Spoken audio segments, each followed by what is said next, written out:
Quero ler a Bíblia com vocês, irmãos e irmãs. Primeiro eu vou ler um verso de João 16, 33, que não estava marcado lá. Depois a gente vai ler Abacuque 3. Então, Evangelho de João 16, verso 33. Esse verso é tão conhecido, não precisa nem abrir, né? Você conhece de cor? Quem conhece de cor é de coração, né? Vamos ler junto lá então? Então, estas coisas vos tenho dito, para que tenhais paz em mim. No mundo passais por aflições, mas tende bom ânimo, eu venci o mundo. Esse aí é o nosso mestre dando seu conselho para nós, não é? A gente ouve direto de Jesus, ele falando para a gente, nos abençoando, nos dando a sua graça e força.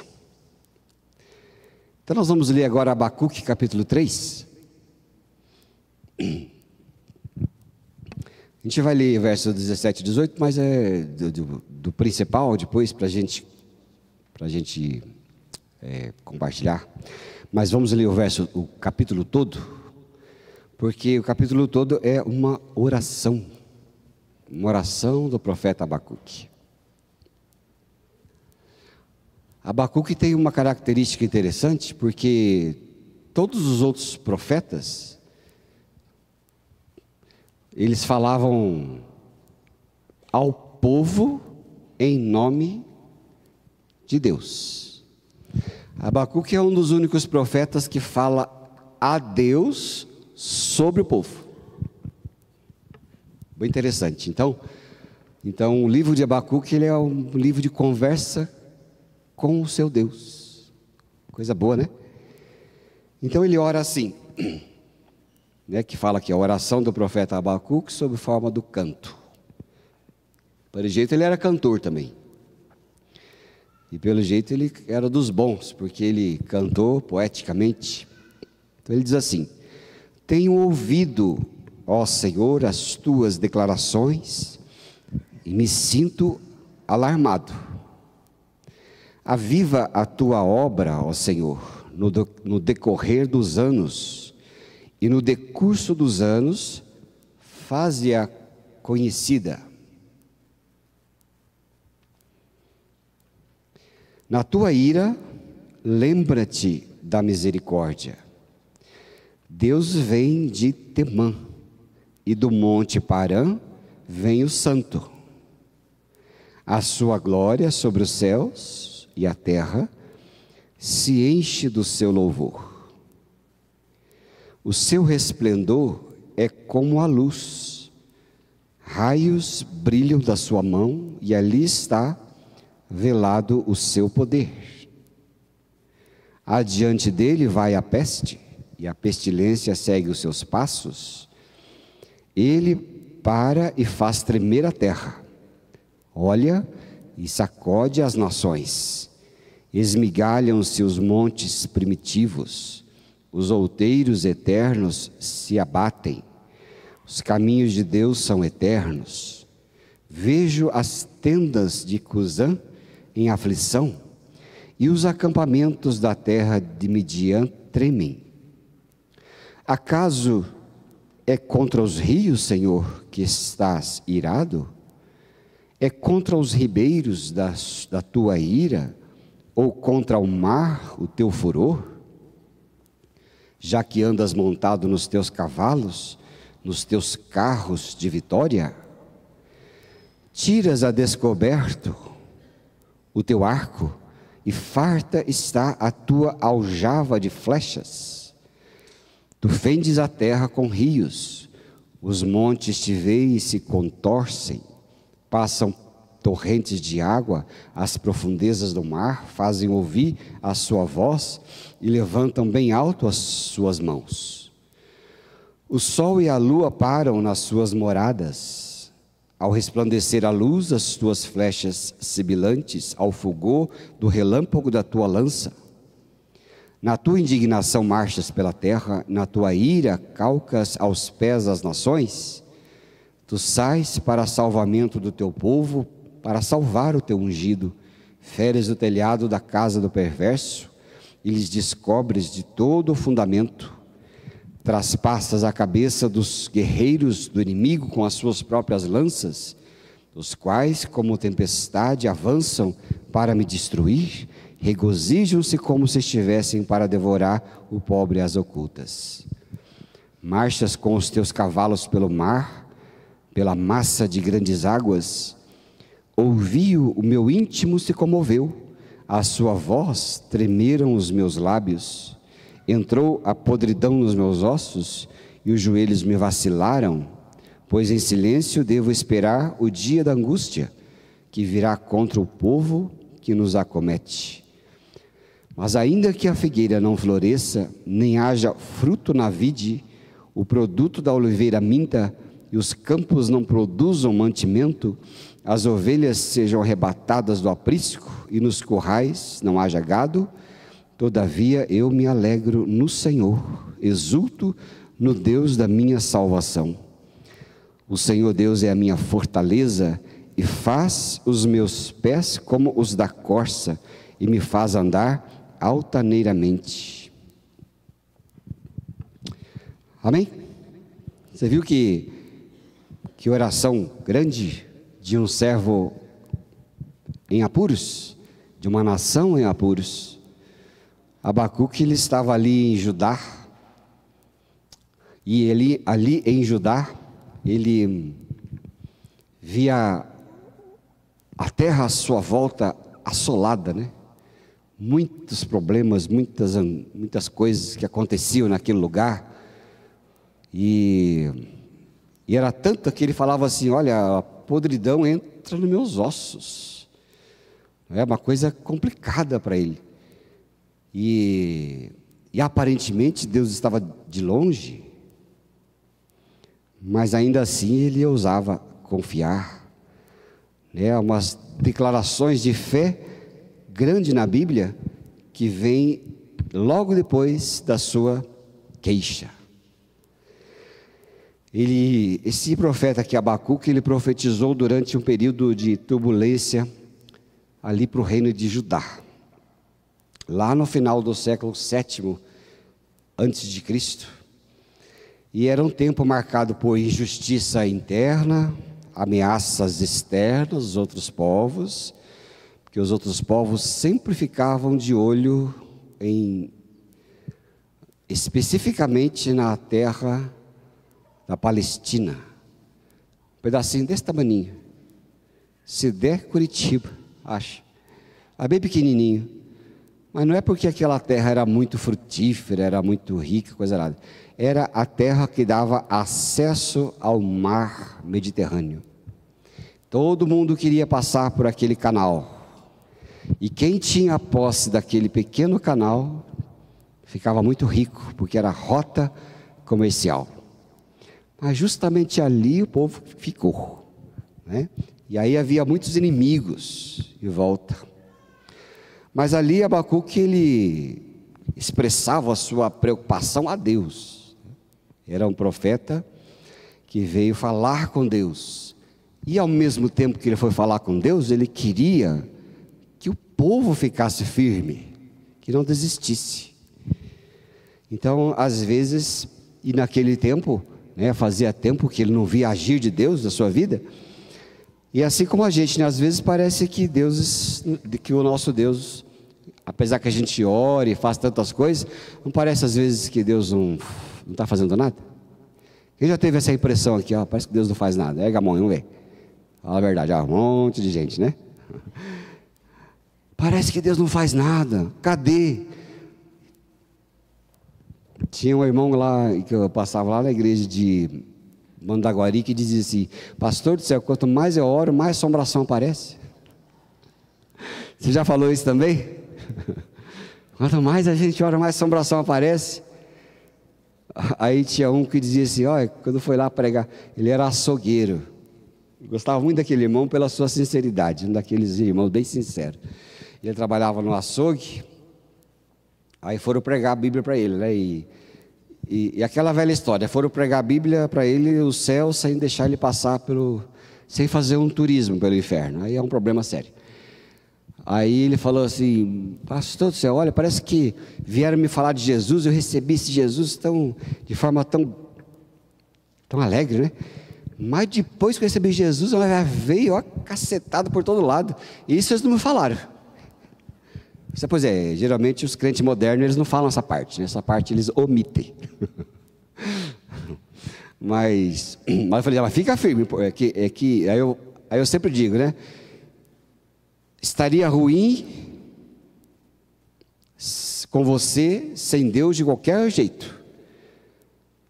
Mas o bom é que você hoje tem a Jesus. Isso aqui é importante, né? Estaria ruim de qualquer forma, mas hoje está melhor porque você tem Jesus. Então, imagine como estaria antes. Estaria insuportável, né? Mas aqui nessas circunstâncias adversas que desafiam a nossa fé, aí Abacuque fala para nós, né? Ele fala.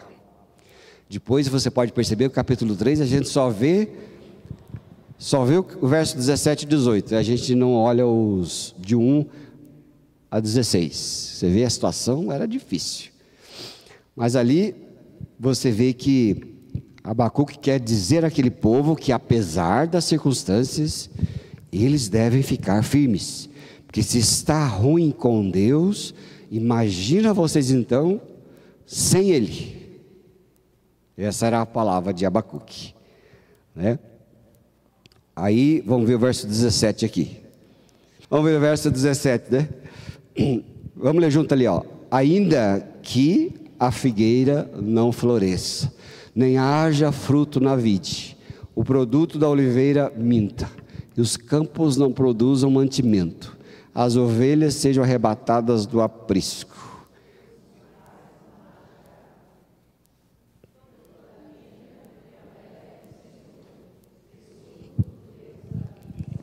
Aí tá bom.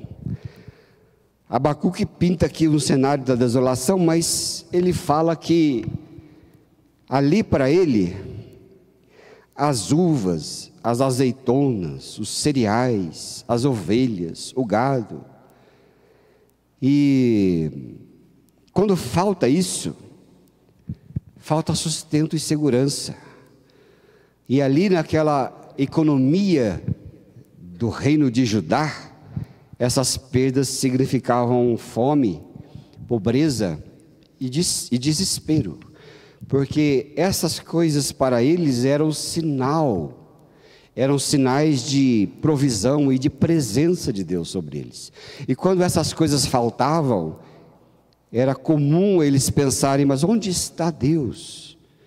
Onde está o meu Deus? E ele, aqui nessas circunstâncias adversas que desafiam a fé daquele homem e daquele povo, eram circunstâncias importantes que ele era desafiado a falar com o seu Deus, e ainda que ele olhasse tudo assim, ele não visse aparente presença, porque nem sempre a aparente ausência de Deus significa que Deus não está.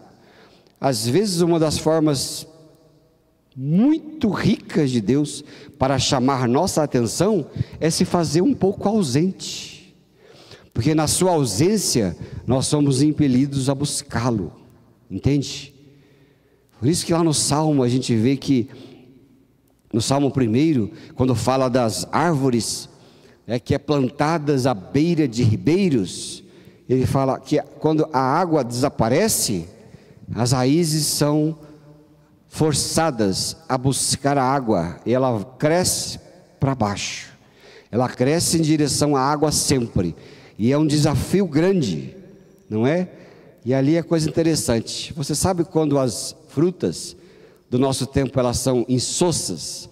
Por exemplo, às vezes tem uma poncã insossa, ou tem uma uva meio insossa, né? Gosto de, não é docinha, né? Ela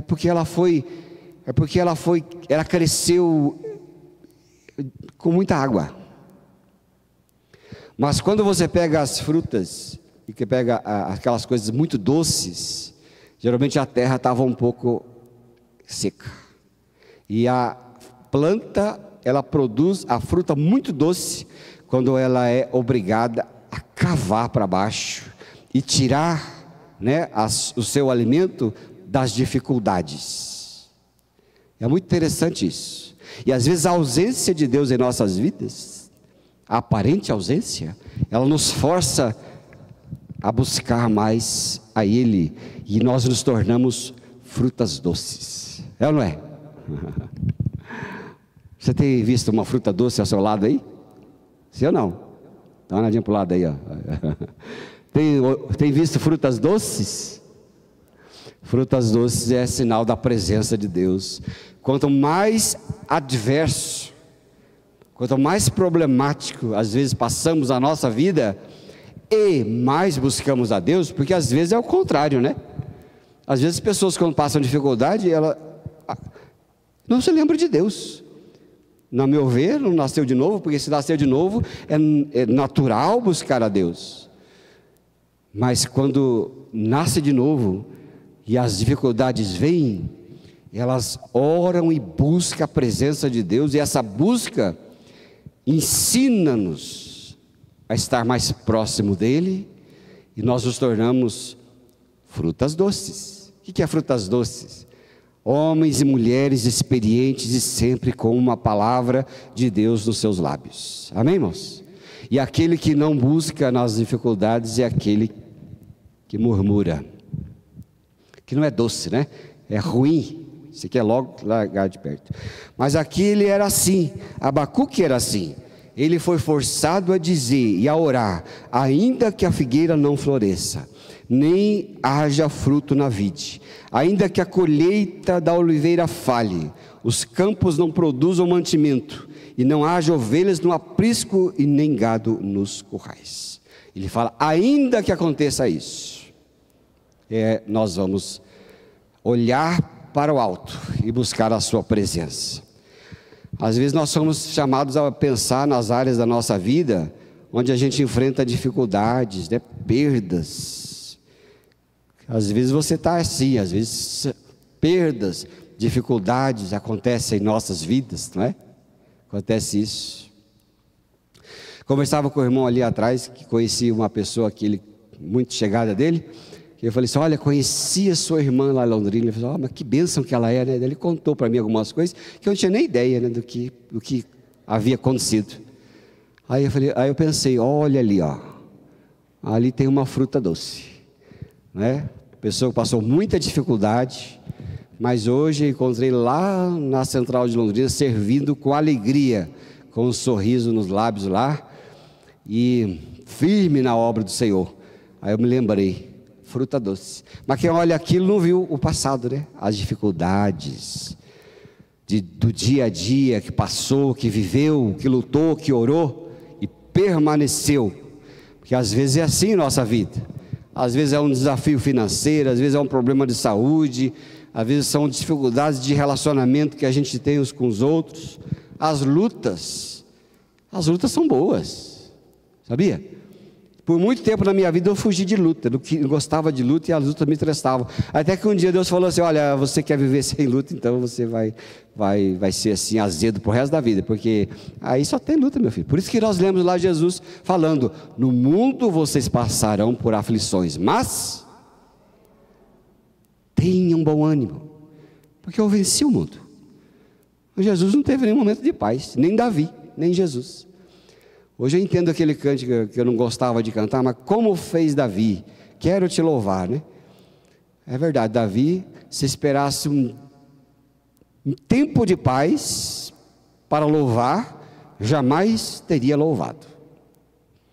Jesus também, se precisasse de um tempo de paz para viver, ele nunca teria ido por o Monte das Oliveiras e orado, buscado paz. Mas é nesses momentos todos que a gente vê que nas lutas são boas. Elas nos desafiam, nos dão perseverança, né? As lutas nos preparam.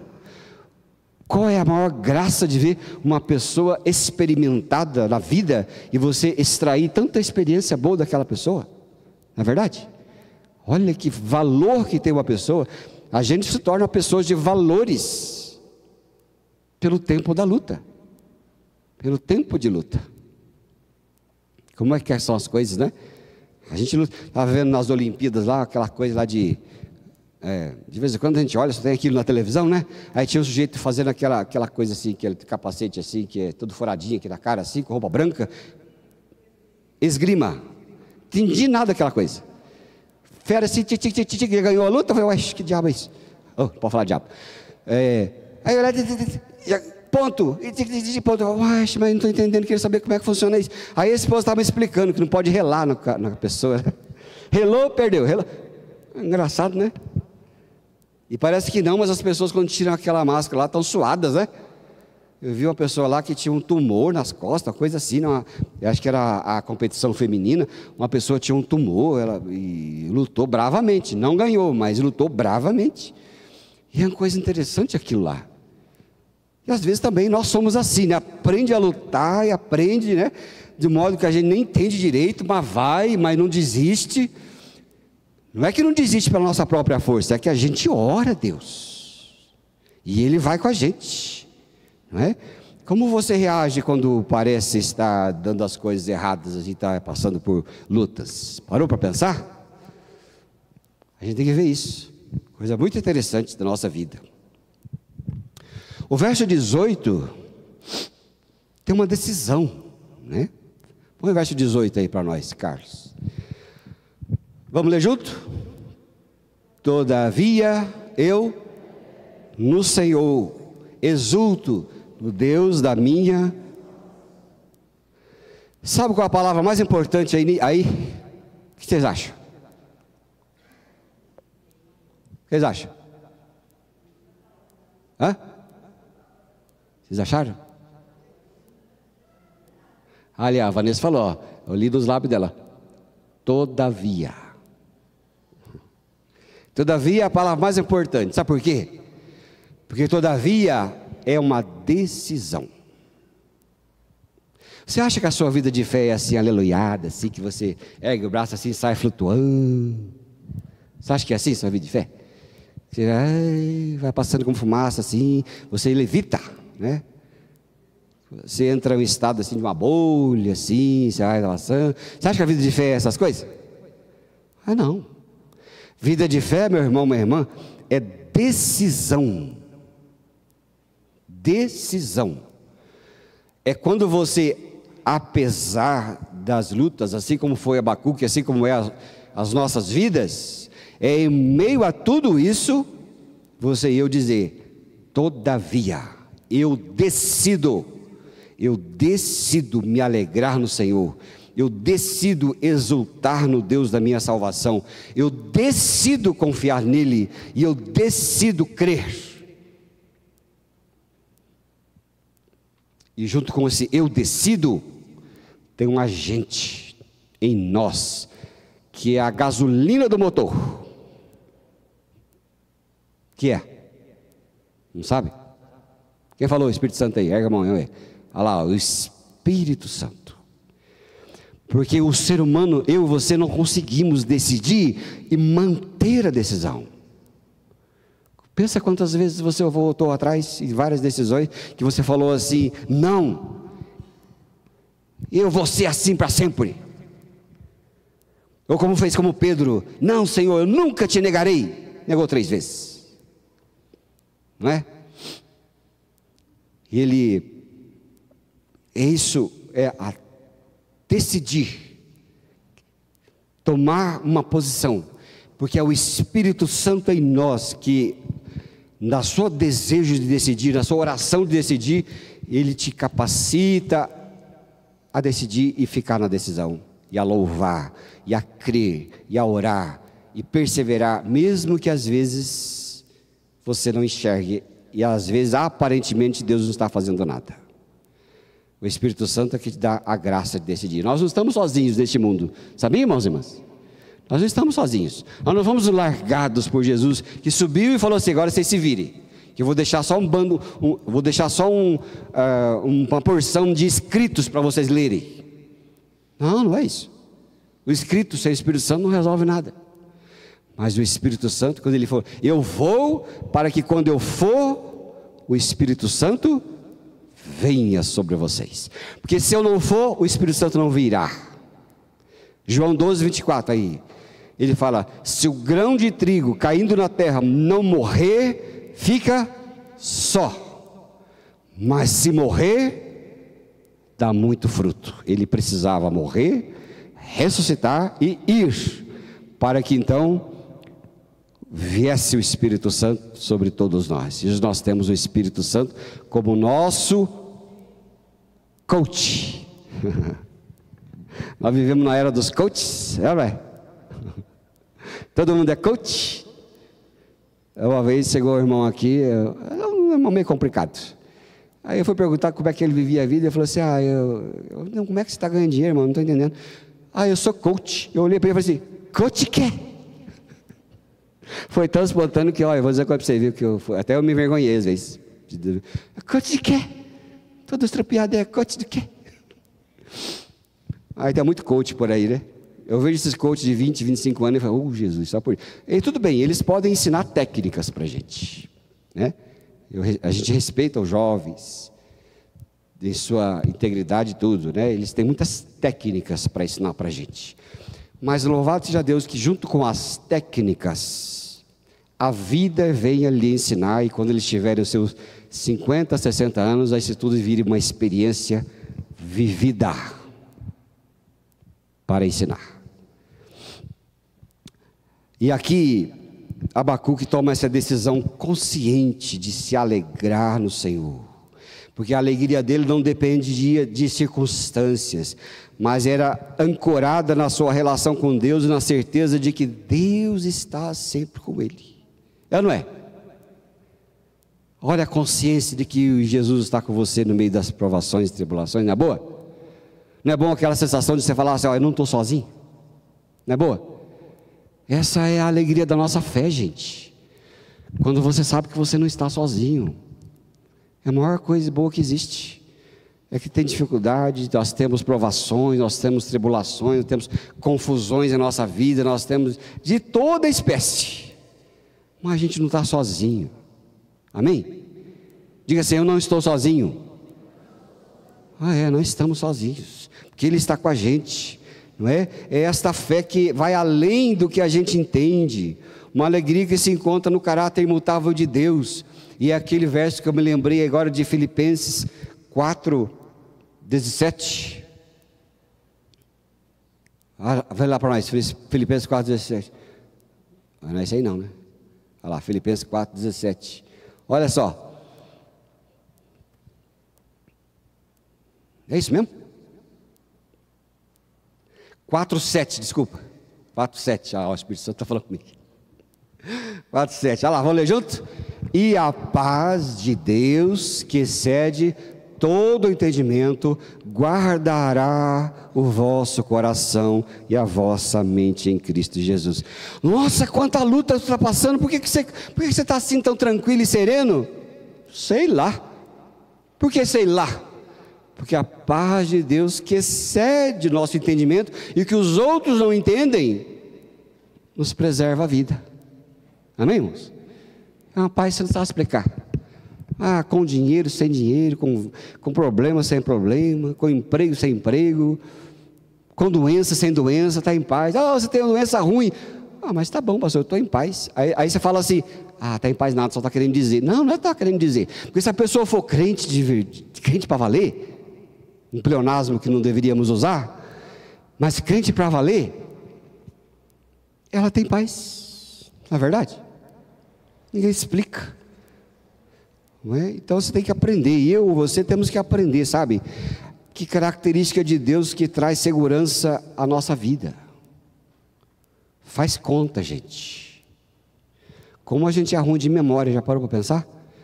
A gente passa por provações e tribulações, e às vezes nossa mente ela é incapaz de se lembrar de todas as vezes que Deus cuidou de você.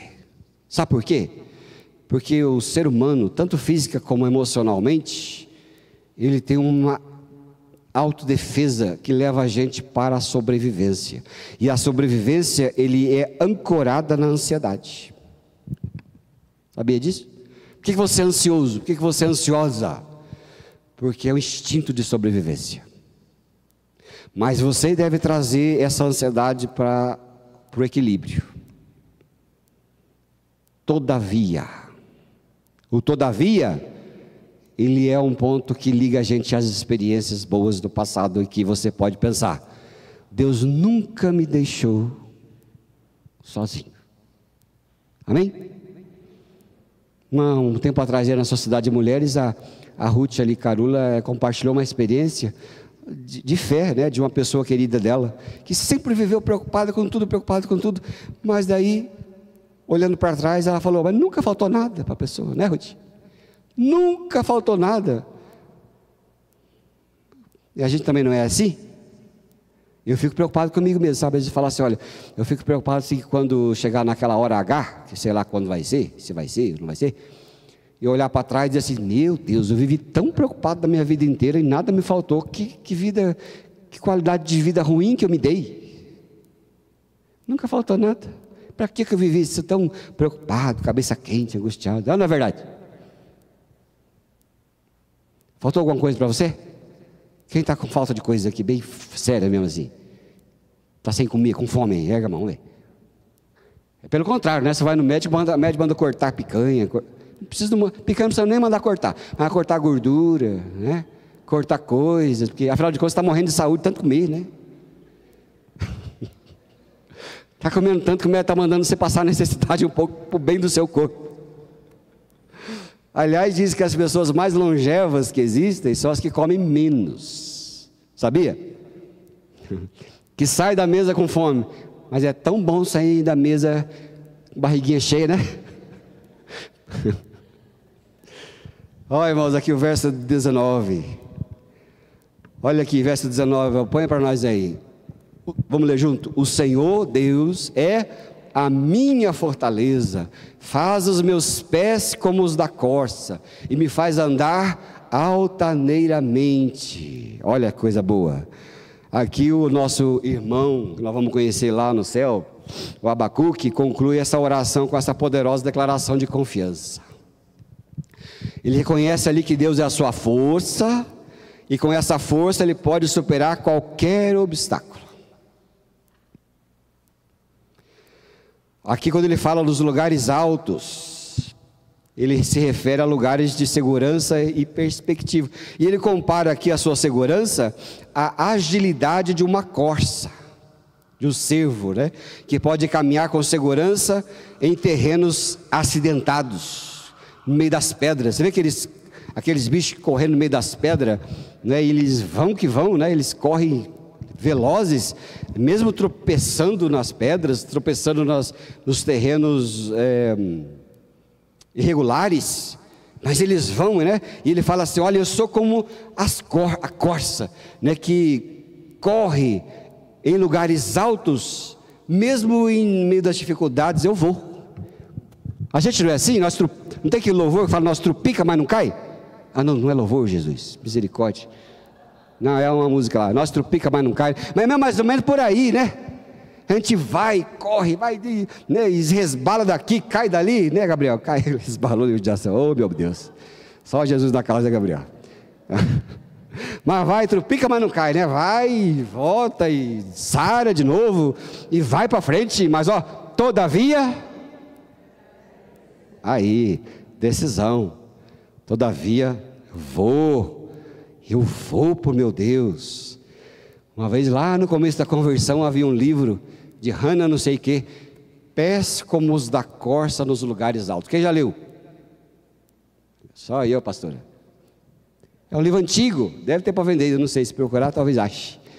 Pés como os da corça nos lugares altos. É tão gostosinho de ler o livro. E é bem assim.